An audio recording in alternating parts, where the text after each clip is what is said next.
Free Agent Friday continues on Locked On Stars. On today's episode, we take a look at the top available wingers this summer the Dallas Stars could be in on.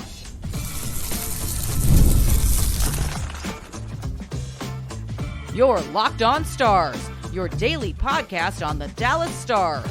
Part of the Locked On Podcast Network, your team every day.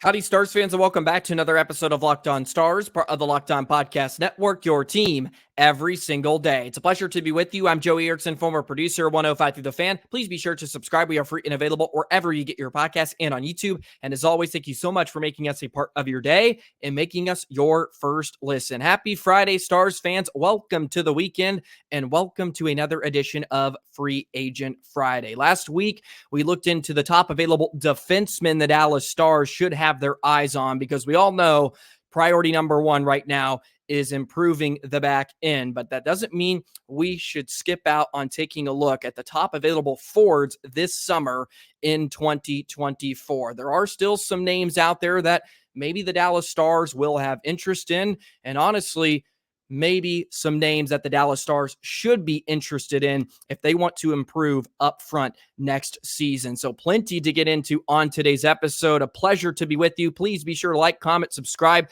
Let me know in the comment section who you would love the Dallas Stars to go out and get to fit in with them for next season. Today's episode is brought to you by Ultimate Hockey GM. Ever dreamed of becoming an NHL GM and managing your hockey franchise? Well, now you can with Ultimate Hockey GM. It's completely free, and Locked On listeners get a 100% free boost to their franchise when using the promo Locked On NHL in the game store. To download the game, just visit hockeygm.app or look it up on the app stores. Ultimate Hockey GM, start your dynasty today. So if we take just a bird's eye view look at the Dallas Stars currently up front heading into next season, these are the forwards they have under contract in 2024-25. You have Tyler Seguin, Jamie Benn, Hintz, Jason Robertson, Mason Marchment, Radek Faksa, Dadonov, Wyatt Johnston, Logan Stankoven, and then, of course, you'll have Maverick Bourque, who we believe is going to be an everyday NHL player next season. So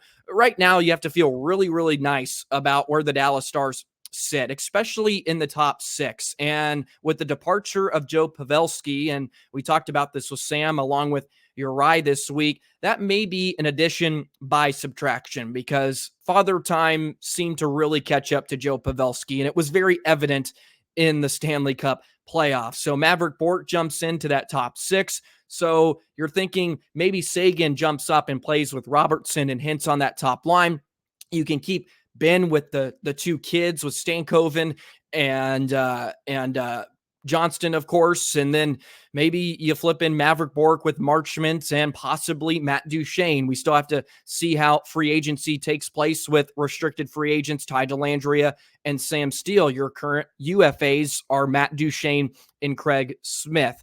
I'm about 60-40 that Matt Duchene returns. I think Dallas would love to have him back, obviously. I also think Matt Duchene would love to come back. I am doing this with the assumption that Matt Duchene does not come back, so the Stars do have some more wiggle room to go out and get one of those forwards that may cost a bit more than just going after unrealistic options, right? I try to keep this more realistic and some actual players that I think can fill in for Dallas and fill some needs. I think they're going to retain Ty Dellandrea and Sam Steele. They are great bottom six forwards for you. I think Dellandrea can still improve enough to get sort of a fringe top six forward. You don't really need him to be that, but if he's on your third line playing contributing minutes, I think that's a great sign. And Steele was a great addition, scored, he's just, I think, 9 goals this season, and he was great on the PK and just everything you want in a fourth line forward. And he really ended up being an everyday player for you this season. So they are not dire up front by any stretch, but I would love to add some size up front, give them a little more grit. And that's going to be a theme of this offseason that I continue to talk about. Get some physicality, some guys that like to play nasty, have a little bit of tendency to be hot-headed at sometimes. I think that bodes really, really well, especially in the Western Conference Final. especially in the Stanley Cup playoffs when you need a little bit more snarl in your game. But obviously, Dallas touted a lot of depth this past year, but eventually the offense fizzled out. So they have to find a way to improve and get some more production the deeper you get into the postseason. So we begin here, and I looked at the Athletic top wingers in this free agent class, and I begin with Jack Roslovic. He's just 27 years old, and the reason I point him out is he's a very average forward, and he's very versatile.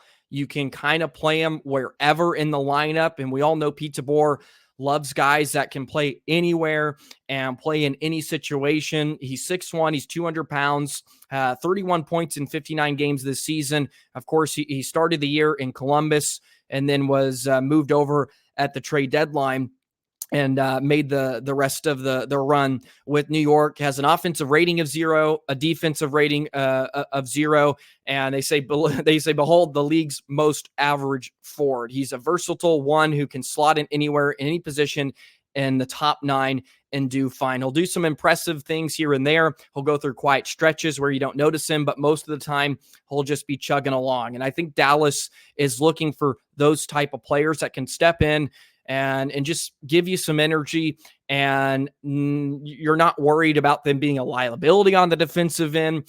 They can chip in offensively every once in a while. I think he has a pretty decent ceiling. He had a few really, really nice years in Columbus, and obviously Columbus is not the best situation over the past few years, as we all know, but 45 points in 21-22.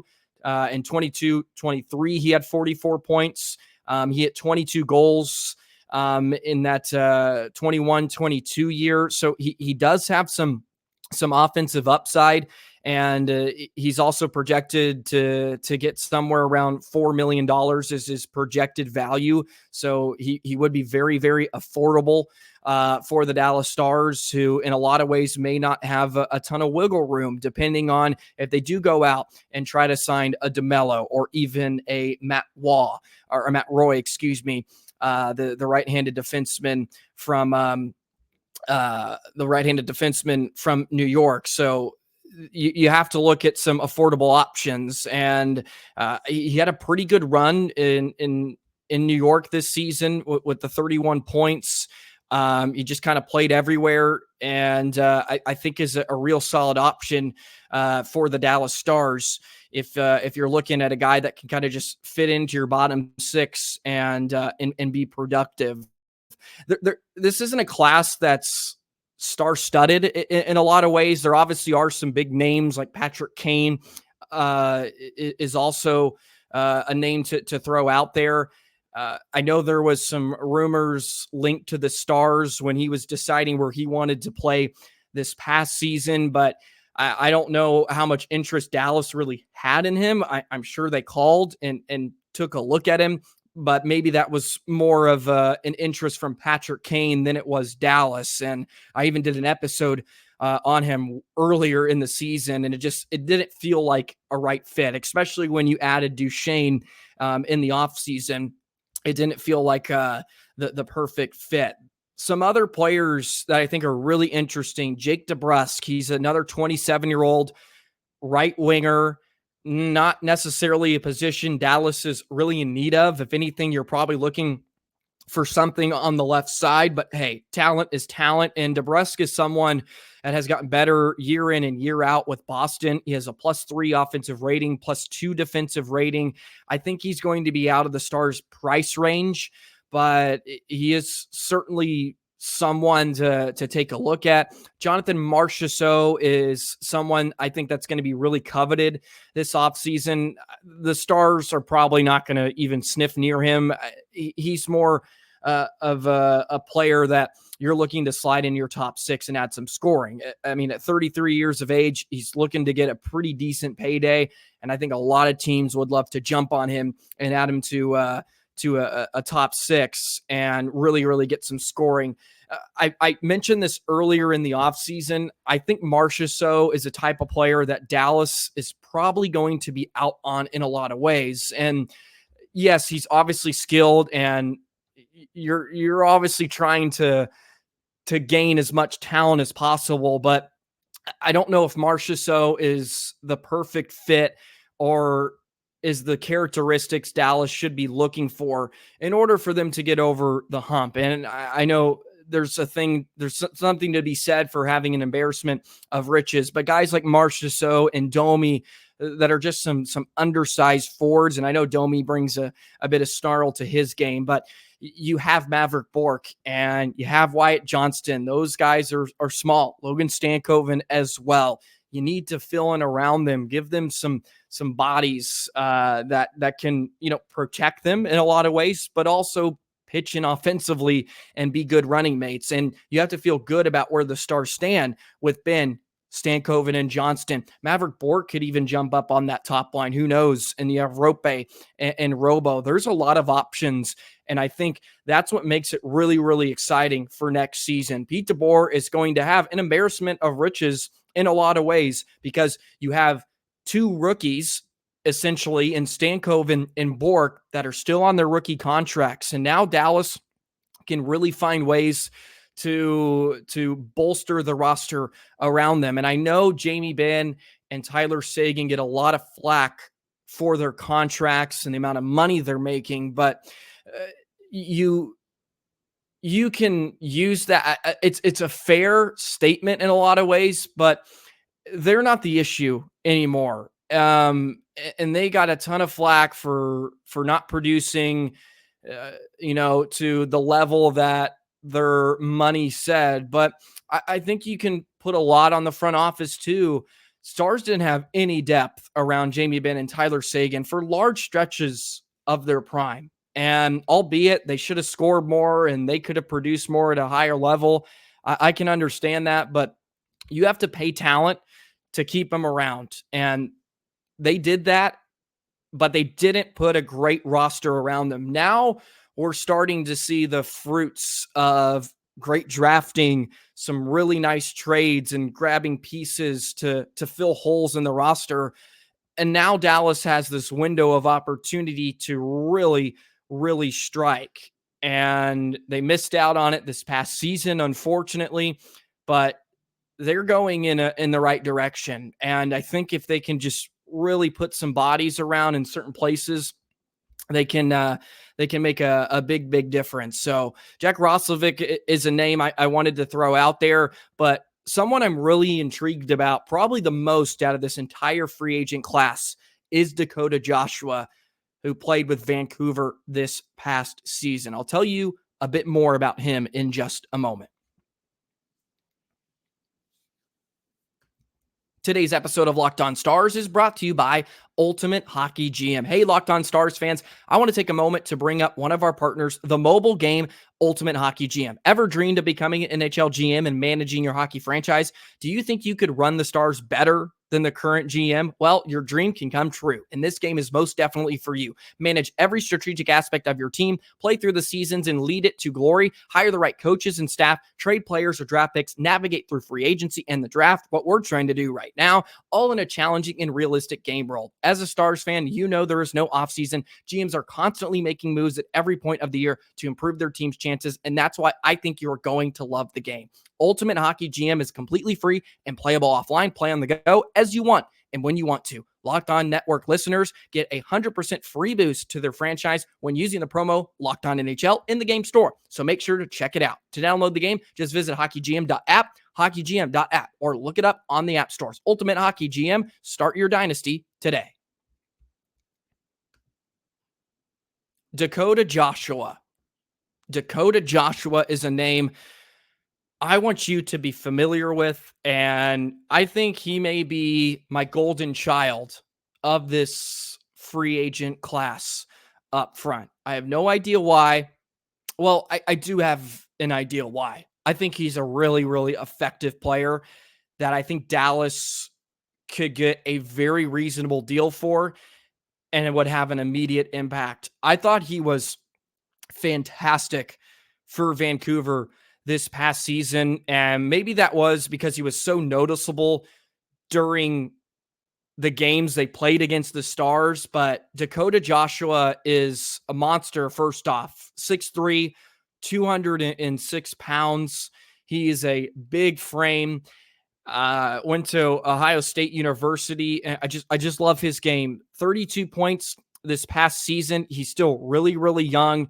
And I just think could make a huge impact for the Stars team in the top 9, especially. Really, really, really like Dakota Joshua. And I'll say that a ton, but there's also parts of his game that I think are exactly what Dallas is looking for. He is really, really responsible in his own end. He's not a defensive liability, +1 defensive rating. He's not great in the offensive zone, had a -2 offensive rating, but I think if you put players around him that can bring out his best assets, you're going to get a lot out of him. You look at his expected goals this season, it ranked 9th on the Canucks at 14.1. Really, really strong defensively, and I think can provide some size up front and some physicality in what we're looking for. It says here in past years, Dakota Joshua would have been one of the sneaky good pickups that teams kick themselves for not making. He scored 1.1 goals per 60 at 5-on-5 this season, had some excellent underlying numbers, earning 55% of the expected goals and 65% of the actual goals. The model has his value here at $3.5 million over 3 years. That's $1 million above Evolving Hockey's projection. But Dakota is someone that I think maybe a team would be willing to overpay for just for traits, but I think he's a really, really solid player. He played alongside Connor Garland with Vancouver this season, and I just thought they were such a good line. It says his net rating of +3.1 last season suggests there is some top 6 upside, but it does create some risk if last season, a year in which he scored on 20% of his shots at 5-on-5, can't be replicated. So it is worth noting that his on-ice numbers away from Connor Garland were awful. So you're going to have to put him in the right situation and put him around players that make him better. And Connor Garland was that someone for Vancouver. And look, Connor Garland is someone that plays a little bit like Logan Stankoven. He almost is hot-headed, and not literally, but he just buzzes around and he just makes things happen. He's hard on the forecheck. He's an undersized forward. Logan Stankoven is a very, very similar player to Connor Garland. Imagine having the difference in sizes with Dakota Joshua and Stankoven on the same line. Maybe there is something to be had there if Dallas is willing to go out and get someone like Joshua, step in. He's big. I know I'm kind of falling in love with big and physical players here this offseason, but as it noted here, he does have some upside. He scored 18 goals this past year, and I know Vancouver offensively was pretty unhinged for most of the year, but I think could be a really, really nice fit.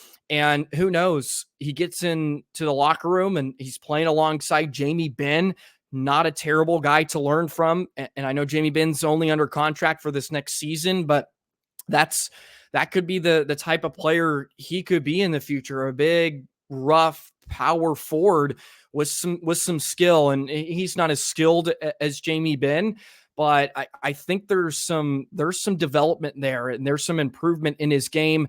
On top of him, I think having a really nice impact and could be a great fit for the Dallas Stars. So I'm really, really high on Dakota Joshua for numerous reasons.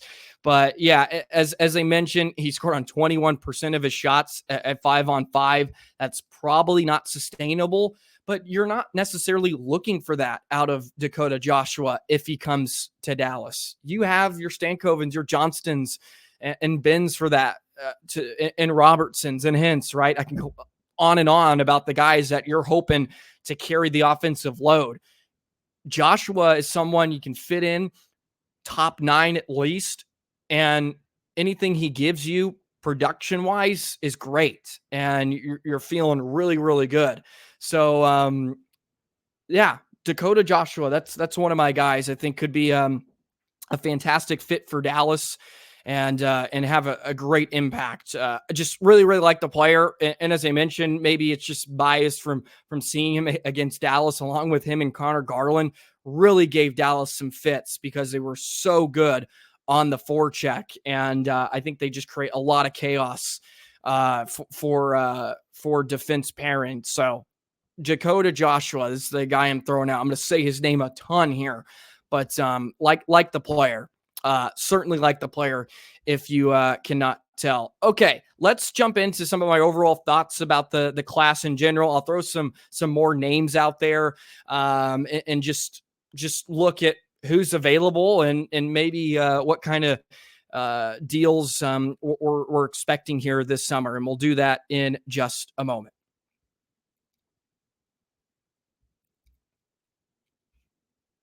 Today's episode of Locked On Stars is brought to you by eBay Motors. Passion, drive, and patience, the formula for winning championships, is also what keeps your ride or die alive. eBay Motors has everything you need to maintain your vehicle and level it up to peak performance. Superchargers, roof racks, exhaust kits, LED headlights, and more. Whether you're into speed, power, or style, eBay Motors has you covered. With over 122 million parts for your number one ride or die, you'll always find exactly what you're looking for. And with eBay Guaranteed Fit, your part is guaranteed to fit your ride every time or your money back. Because with eBay Motors, you're burning rubber, not cash. With all the parts you need at the prices you want, it's easy to make your car the MVP and bring home huge wins. Keep your ride or die alive at ebaymotors.com. Eligible items only. Exclusions apply. eBay Guaranteed Fit. Only available to U.S. customers. So I pointed out some of the names that are in this free agent class this summer, and not a ton of stars. I would say the headliner of this class is certainly Jake Guentzal, who of course was moved from Pittsburgh at the trade deadline over to Carolina and was just brilliant for them. He really was. His offensive rating is plus 15.